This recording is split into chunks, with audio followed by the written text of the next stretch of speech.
Hi everyone, welcome back to my channel and we are doing exercise 7.5. Now here's the question number 12. तो हम सबसे पहले क्या कर रहे हैं, हम डिग्री चेक कर रहे हैं। डिग्री कितनी है ऊपर 3 है, जो कि गड़बड़ हो गया सेम। ठीक है, तो अब ये पार्शियल फ्रैक्शन लगाने से पहले, इसको अप्लाई करने से पहले हमको इसे कन्वर्ट करना पड़ेगा। ठीक है, हमने क्या सीखा था, degree of x in numerator should be less than, but यहाँ पे तो ग्रेटर है, तो हम क्या करेंगे, लॉन्ग डिविजन मेथड यूज करेंगे। ठीक है, so it can be return, ये हो जाएगा x cube plus x plus 1 और डिवाइजर हो जाएगा एक्स स्क्वायर माइनस 1।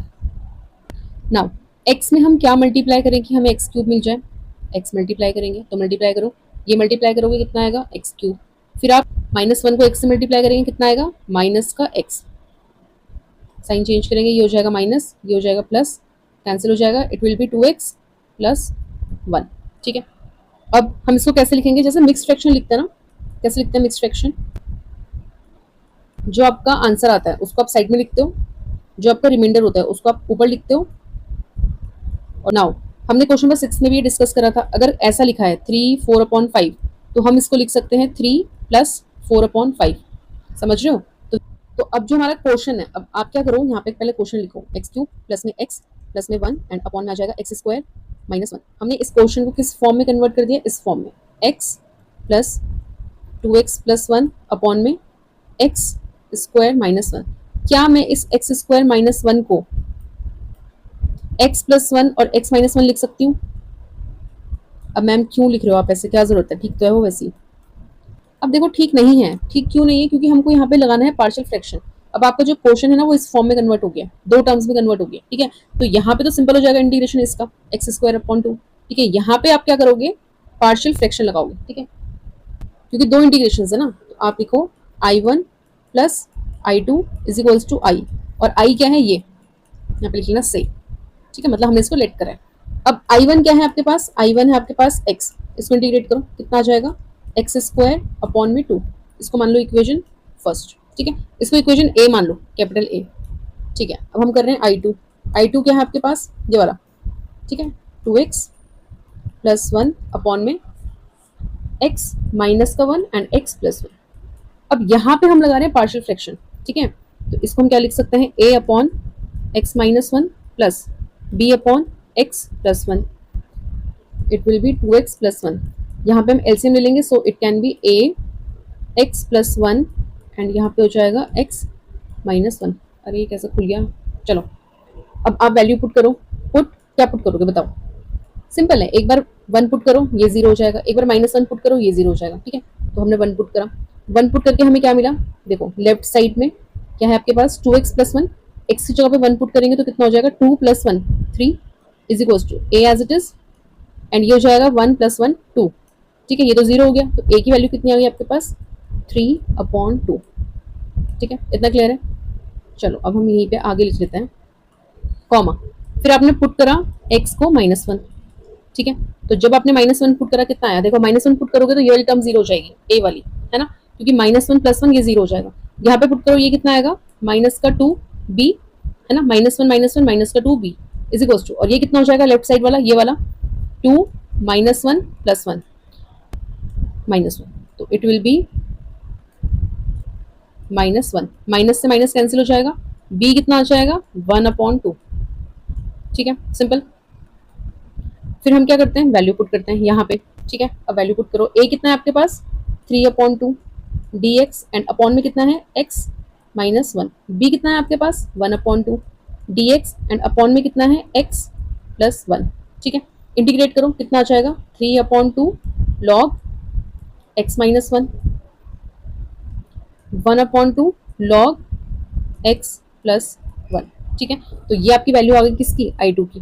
अब इसको इक्वेशन सेकंड मान लो, हम इक्वेशन 1 को और इक्वेशन 2 को कहाँ पुट कर देंगे, इक्वेशन ए में। ठीक है, यानी कि इस वाली इक्वेशन में इट विल बी x² 2, और ये पूरा एज इट इज कॉपी कर दो and this will be your final answer. ठीक है, तो देख लो क्वेश्चन इजी है, ज़्यादा कुछ नहीं करना है। बेसिकली जो हमको नॉलेज है ना, ये डिवाइड वाला, वैल्यू पुट करने वाला, बस वही सब एक साथ यूज हो रहा है क्वेश्चन में। ठीक है, तो कंसेप्ट ज़्यादा लग रहे हैं क्वेश्चन में, बस इतना ही है, बाकी कंसेप्ट ईजी है। ठीक है, तो कंसेप्ट पे फोकस करो, बाकी कैलकुलेशन तो बहुत ईजी है, और इंटीग्रेशन हमको आता है। इंटीग्रेशन देखो कुछ भी नहीं है, लॉग लग रहा है सब में। ठीक है, now look at the question number 13। अब यहाँ पे तो 1 प्लस एक्स स्क्वायर है, तो इसको तो हम ब्रेक नहीं कर सकते, ठीक है। और यहाँ पे भी लीनियर में, इसको भी हम ब्रेक नहीं कर सकते, तो ये जैसा है सही है। हमको डायरेक्ट इसको फॉर्म में कन्वर्ट करना है। तो फॉर्म क्या है, अंदर स्क्वायर है और फिर एक लीनियर है, तो अंदर स्क्वायर और लीनियर ये है फिफ्थ वाला, ठीक है। तो आप इसको लिख सकते हो ए अपॉन में ये कितना हो जाएगा 1 minus X plus B X plus C, and इसके अपॉन में कितना आ जाएगा 1 प्लस एक्स स्क्वायर, ठीक है। एलसीएम ले लेते हैं। यहाँ पे two constant as it is, A के साथ आप एलसीएम लोगे, यहाँ पे एलसीएम लोगे तो कितना आएगा, ए के साथ मल्टीप्लाई हो जाएगा 1 प्लस एक्स स्क्वायर, ठीक है, प्लस बी एक्स प्लस सी, ये एक साथ है भाई, कंफ्यूज मत करना, कंफ्यूज मत होना, ठीक है। और ये मल्टीप्लाई हो जाएगा तो ये कितना आ जाएगा 1 माइनस एक्स। इतना समझ में आया? वैल्यू पुट कर लो, सिंपल। कुछ भी समझ में नहीं आ रहा ना अगर आपको, तो आप सबसे पहले वो वाली वैल्यू पुट करो जो जीरो बन रही है, ठीक है। कौन सी वैल्यू जीरो बन रही है हमारी, ये वाली। अगर मैं एक्स को 1 पुट करूँ तो ये वाली टर्म जीरो हो गई, पूरी जीरो हो गई, क्योंकि 1 माइनस 1 जीरो और ये पूरा जीरो, तो एटलीस्ट हमको ए तो मिलेगा, समझ रहे हो। तो यहाँ पे पुट करो, देखो 2 इज इक्वल्स टू ए, ये कितना हो जाएगा 1 प्लस 1 का स्क्वायर, कितना हो जाएगा ये 2, एंड 2 से 2 कट जाएगा, तो ए की वैल्यू कितनी आ गई 1, ठीक है। नाउ अब देखो, आपको थोड़ा सा दिमाग लगाना पड़ेगा। अगर मैं यहाँ पे कांस्टेंट कंपेयर करूँ, क्योंकि यहाँ से कांस्टेंट कितना मिलेगा, अगर मैं इस ए को मल्टीप्लाई करूँ तो ये मुझे मिलेगा ए, ठीक है। यहाँ पे तो ए एक्स स्क्वायर हो जाएगा जो कि वेरिएबल है, हमें नहीं चाहिए, हम कांस्टेंट कंपेयर कर रहे हैं, ठीक है। यहाँ पे आओ, ये मल्टीप्लाई करो, बी एक्स को 1 से करा बी एक्स, फिर बी एक्स को आप एक्स स्क्वायर से करोगे तो ये वेरिएबल ही आएगा। सी को करेंगे हम किससे 1 से, तो कितना आएगा प्लस में सी, ठीक है। प्लस में क्यों लिख रही हूँ मैं, पूरा इक्वेशन है ना ये, तो ये पूरा हम सॉल्व करें तो ऐसे ही आएगा, ठीक है। हम सिर्फ कांस्टेंट ले रहे हैं, ठीक है, वेरिएबल्स को नहीं कंसीडर कर रहे हैं। सी को आप एक्स से करोगे तो ये कितना हो जाएगा, वेरिएबल में आएगा। अब ये जो कांस्टेंट है ये किसके इक्वल है, 2 के इक्वल है, देख रहे हो लेफ्ट साइड में। ए की वैल्यू कितनी है 1, इस 1 को यहाँ शिफ्ट करो, 2 माइनस 1, सी की वैल्यू कितनी आ गई 1, समझ में आया। तो कहीं कहीं पे आपको ना कंपेयर करके भी करना है, ठीक है। तो मैं आपको दोनों मेथड से बता देती हूँ, अभी फिलहाल हम कंपेयर कर लेते हैं। आप लिख लेना ऑन कंपेयरिंग कांस्टेंट टर्म्स, ठीक है। कांस्टेंट टर्म्स को हम कंपेयर करें तो हमें क्या मिलेगा, a plus C is equals to 2, ठीक है। डायरेक्ट लिख रही हूँ यहाँ पे, a की वैल्यू 1 है, c की वैल्यू कितनी आ जाएगी 1। देखो एक मेथड तो ये हो गया जो मैंने आपको बता दिया कांस्टेंट कंपेयर करके, ठीक है। अब मान लो चलो ठीक है, आपको नहीं है, आपके दिमाग में नहीं आया कि कांस्टेंट कंपेयर करना है, फिर क्या करेंगे, आप जीरो पुट कर लो, ठीक है। मतलब ये तो बहुत, दो वैल्यूज तो बहुत ईजी है, एक तो जो जीरो बना रही है और एक जीरो, ठीक है। अब अगर मैं एक्स को जीरो पुट कर रही हूँ, 2 इज इक्वल्स टू ये कितना आ जाएगा a, 1 प्लस जीरो ए ही रहेगा, ठीक है। अब देखो ये वाली टर्म बी एक्स, ओनली ये वाली बी एक्स, ये जीरो हो गया, ठीक है। तो यहाँ पे मैं लिख सकती हूँ ना 0 प्लस सी, और यहाँ पे कितना आ जाएगा ये 1 माइनस जीरो, समझ रहे हो। तो ये कितना हो जाएगा प्लस करके, ये कितना आ जाएगा, यहाँ पे सिर्फ सी बचेगा, क्योंकि 0 plus C 0 and 1 minus zero 1, तो ये हो जाएगा सी, ये आ गया ना a plus C is equals to 2। अब यहाँ पे वैल्यू पुट करो तो a कितना है 1, इसको इधर शिफ्ट करोगे अगेन 2 माइनस 1 सी, समझ में आ रही बात। तो आप इसको ऐसे भी कर सकते हो, तो मर्जी है आपकी, आप कांस्टेंट कंपेयर करो या आप जीरो की आप एक्स की जगह पे जीरो पुट करो, ठीक है। मैं इसको ऐसे लिख रही हूँ और करके, ठीक है, और put x is equals to 0, क्योंकि दोनों में आंसर आपका यही आ रहा है, c इज इक्वल्स टू 1, ठीक है। चलो अब मुझे b फाइंड करना है, ठीक है। अगर आपको b की वैल्यू, अब देखो आपके पास ना दो वैल्यूज प्रेजेंट है, a और c, आप कुछ भी पुट करो, कुछ भी मतलब कुछ भी पुट करो। अब मैंने 1 कर दिया, ठीक है, जीरो करके यही आएगा, तो जीरो करके फायदा नहीं है, हम -1 पुट करते हैं, ठीक है। देखो -1 कितना आ जाएगा, 2 इज इक्वल्स टू 1 प्लस -1 का स्क्वायर कितना आएगा 1, ये कितना हो जाएगा 2a, ठीक है। फिर नाउ बी एक्स, अब x कितना है -1, तो ये हो जाएगा माइनस का b प्लस में c, फिर ये हो जाएगा 1, अब x की वैल्यू कितनी है -1, तो -1 एंड -1, तो ये कितना हो जाएगा 2, यहाँ पे हो गया 2, ठीक है।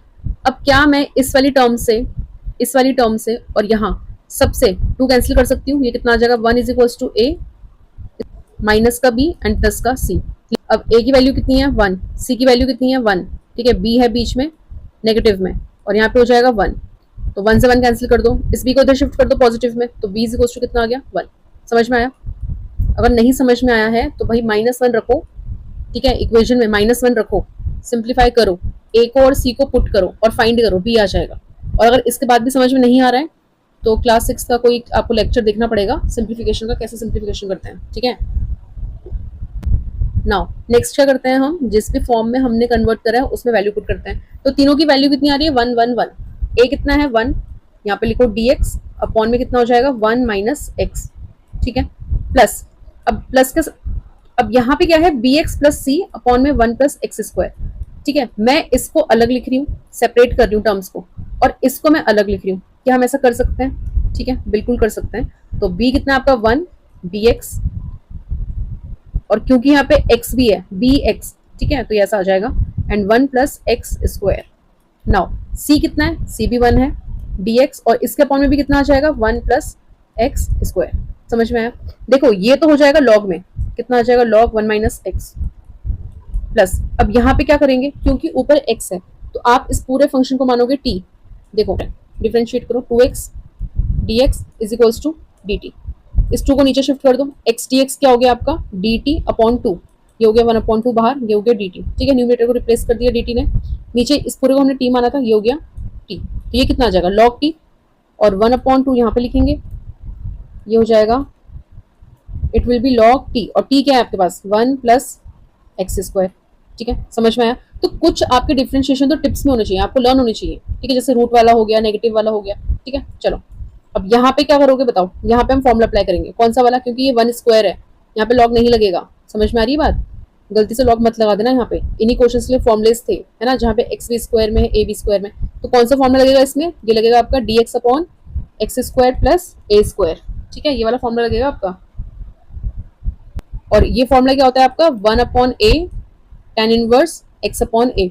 ठीक है, चलो a कितना है 1 है, तो 1 अपॉन ए मतलब 1 अपॉन 1 दैट मीन्स 1, तो डायरेक्ट आ जाएगा tan इनवर्स x अपॉन ए, तो x तो x ही है, a कितना है 1, तो इसको हम ऐसे लिखेंगे। ठीक है, नाउ प्लस में c, आप इसको ऐसे याद कर लो ना। चलो आपको कुछ याद नहीं है ना, आपको tan इनवर्स x का डिफरेंशिएशन याद है? अब अगर ये भी याद नहीं है तो भैया बहुत बुरा हाल है। फिर इसका डिफरेंशिएशन क्या होता है 1 अपॉन में 1 प्लस एक्स स्क्वायर, ये इसका डिफरेंशिएशन होता है। तो इसका इंटीग्रेशन तो यही होगा, क्योंकि एंटी है ना दोनों एक दूसरे के। तो ये आपको देख के समझना है कि 1 प्लस एक्स स्क्वायर अगर कहीं पे आ रहा है तो उसका इंटीग्रेशन tan इनवर्स एक्स होगा। समझ रहे हो? तो कुछ कुछ तो आपको देख के समझना है। So this is the answer.